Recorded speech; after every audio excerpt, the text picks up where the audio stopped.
What's going on, everybody? Mike McIntyre here, back with a brand new video. This is my first video that I'm filming in 2020, so I want to wish you all a very happy new year. Thank you for stopping by as always, and let's get into this brand new pair of boots.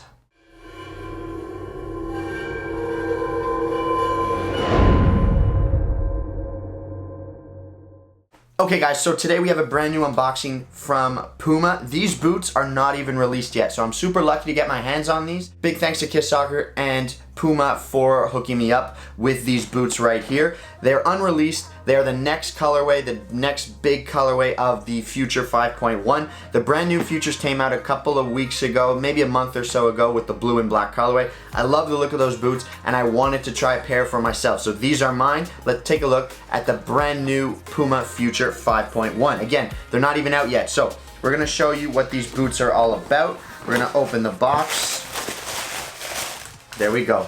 Brand new Puma Future 5.1s. Now, these are very good looking in person. They are kind of a yellow gold color. They're like a Lakers gold kind of color. They really aren't they're not like a pale yellow. They're a dark, rich yellow. And the best way I can describe them is like that Los Angeles Lakers yellow. It really is similar to that, with obviously the black accenting the boot itself. The laces tie into the boots well. I really do like the way that looks. They do throw in a pair of normal black laces if that's something that you're interested in. But there's a look at the brand new Puma Futures, and they look really good. I wasn't sure about them the first time I looked at them because I really did like that blue and black colorway the best. I really like that one. But these do look sharp. I really think they'll be very noticeable on feet, that's for sure. On pitch when we watch all the pros wear them.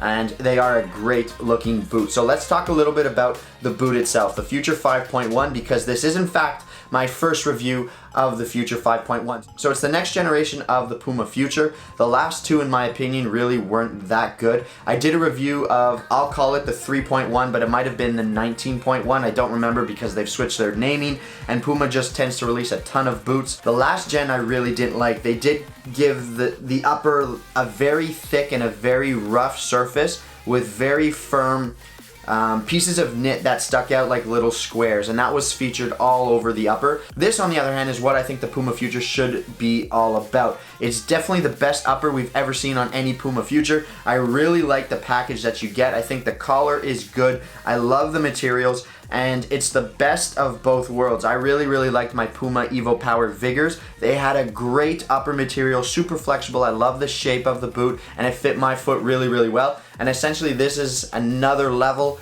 of that Puma Evo Power Vigor. It really is good. The upper is super soft, a very silky smooth evoknit material. You do have that material again in the sock. The collar doesn't come up too high, which I like, so it does fit your foot well. You still have all the options with the different lace loops here. While there might not necessarily be as many as on the first generation, it still allows you to tweak the lacing ever so slightly to fit your foot best. They do coat the upper with a very thin layer of silicone to reinforce it, but it's not overly thick and it's not overly present, so it doesn't spoil the feel that the evoknit is providing you. It does have a great shape. It's a little bit of a wider boot, to be honest, so a lot of people with wider feet, such as myself, are really going to like it. I do like the sole plate as well. I don't think that this stud right here in the middle is 100% necessary, but I mean, that's just a little thing on my end. You do have the conical and blades here. These two are blades, and then you have the conical studs in the forefoot. They are rather long.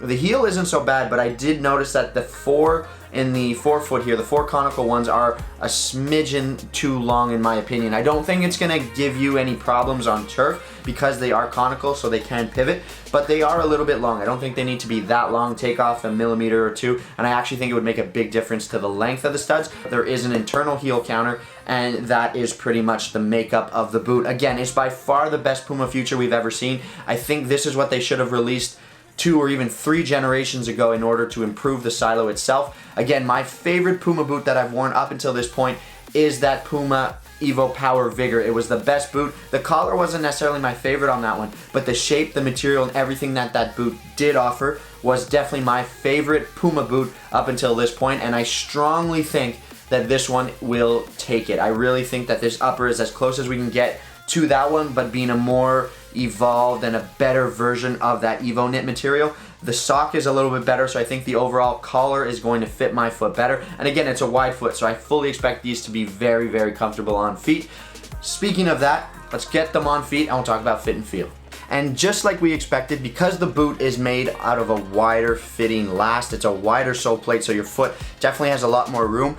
People with narrow feet might not find this boot the best for them, just because, again, the last is quite wide, so there's a lot of extra spaces that your foot might not necessarily fill out. For me, on the other hand, with wide feet, I can fill out those spaces. The boot doesn't have any dead space around my foot, and it is very, very comfortable. It just allows for my foot to sit into the boot very comfortably. Because of the netfit system, you definitely get the ability to customize the fit. You can tweak the laces ever so slightly to just change the feel of the boot however it's wrapping around your foot. The laces will provide you with a ton of lockdown, and it's very cool that you can actually customize the fit of the boot based on that lacing system.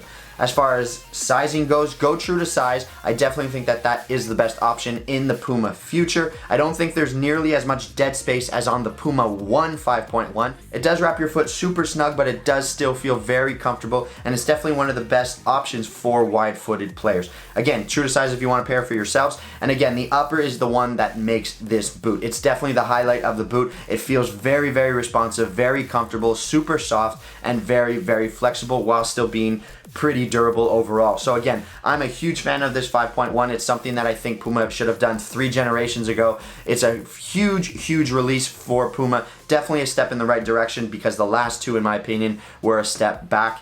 This is a great boot. I love the Puma Future 5.1, and I would strongly recommend to other people that haven't tried Puma to give this Puma Future a shot, because I really think it is one of the best boots that they've released in the last few years. So that is my review of the Puma Future 5.1. Let's send it back to the desk and we'll wrap this video up. So there you go, guys. There's my review of the Puma Future 5.1. Thank you guys for stopping by. As always, happy 2020. Let's hit the subscribe button. This is the year where we're going to gain more subscribers, so please hit that subscribe button, hit the little bell so that we can get those notifications going. If you enjoyed the video and you found it informative, please smash that like button, do whatever it is you got to do. And of course, I'll catch you in the next video. I'm Mike McIntyre. I'm signing off for now from all things sports, and I'll catch you in the next video. Until then, take care. Peace.